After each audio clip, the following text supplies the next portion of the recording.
everyone! Welcome to Tokyo Kitchen Japanese cooking class. I'm Yoshimi. Today I'm going to show you how to make vegetables and sausage miso soup. Sausage is not a very common ingredient to make miso soup. You never see it at restaurants. But ingredients for miso soup can be anything. So today's video is to show you how you can play with it and be experimental with miso soup. At some Japanese restaurants, miso soup can be very sad. You see tiny bits of something that is too small to tell what it is. But if you make it at home, you can load it with a lot of ingredients. And that's the best part of homemade miso soup. At the end of the video, I will show you how I built a menu with this vegetable and sausage miso soup. So stay with me till the end. Okay, let's get started. These are what you need to make 4 servings. Some vegetables. It's about 500 grams total. Today I'm using cabbage, carrot, onion, and shimeji mushroom, but it can be anything. Just bring out all the leftover vegetables from your fridge. Some sausages. I'm using 6 sausages today, but it can be anything. You can use cured bacon, chicken, pork, anything you like. And you also need 2 teaspoons of hondashi, instant Japanese soup stock, and 4 tablespoons of miso paste. As always, let's do all the cutting first. So carrot. Peel the skin.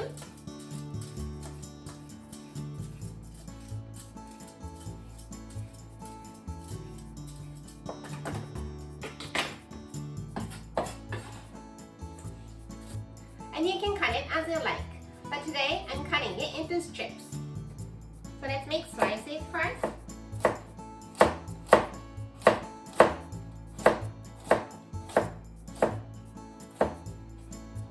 Then into strips.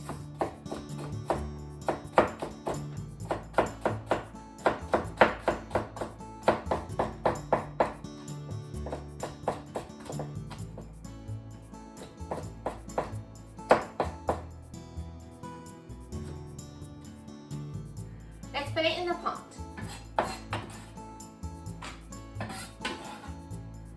Onion. Let's just make some slices.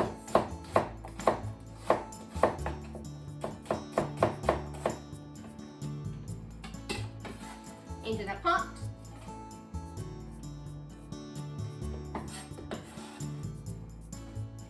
Cabbage. Cut the core off. Into strips.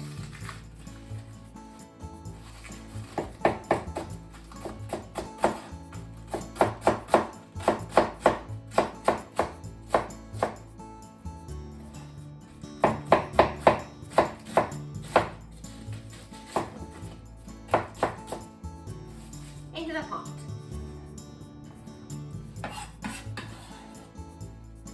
Shimeji mushroom. Cut the bottom off. Break it into little pieces.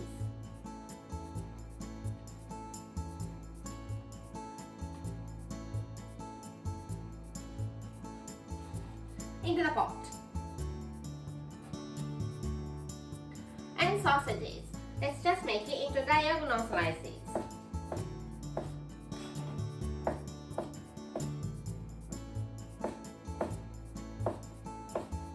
All into the pot. Let's put hondashi and 4 cups of water.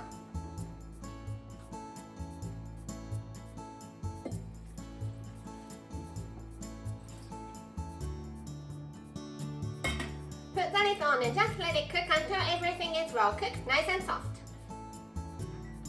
While I cook it, let me explain a little bit about miso.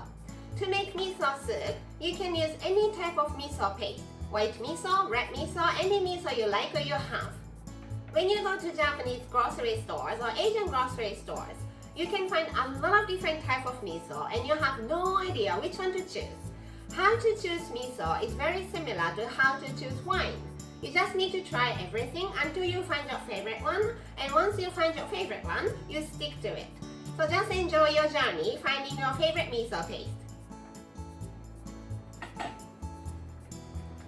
I cooked it for 10 minutes or so and it looks like everything is well cooked. So it's time to add the miso paste.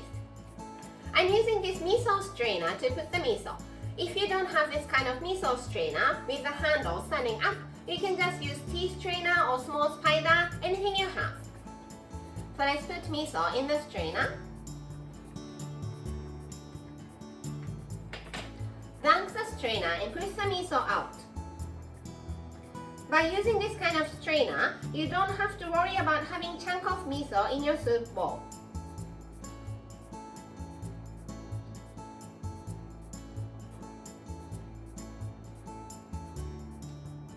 Right after you dissolve miso, you start to smell rich flavor of miso and your kitchen should be smelling like Japanese restaurant. When you start to smell that, turn the heat off and the miso soup is ready. Let's serve it in the soup bowl here.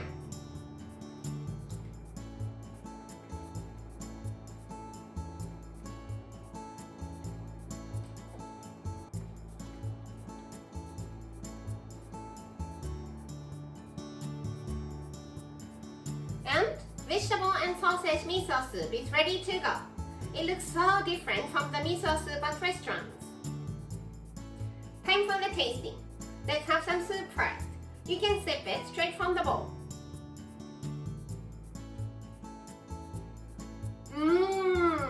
So flavorful.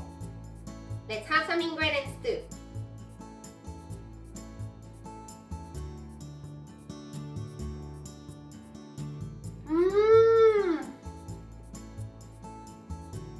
It's so hearty and filling, and you can make it in no time. So this is a great comfort food when you don't feel like cooking, but you want to have something nutritious. Delicious! This is how standard Japanese combo style meal looks. Rice, soup, main, 1 or 2 side dishes. The miso soup goes here, and how about onigiri for the rice? The soup is very filling, so let's pass the other dishes. Or you can have some sort of pickles here to refresh your palate. I hope you enjoy the meal. That's all for today. Thank you so much for watching. More videos coming up on every Monday, Wednesday, and Friday. So don't forget to subscribe and turn the notification bell on so that you don't miss anything. Bye!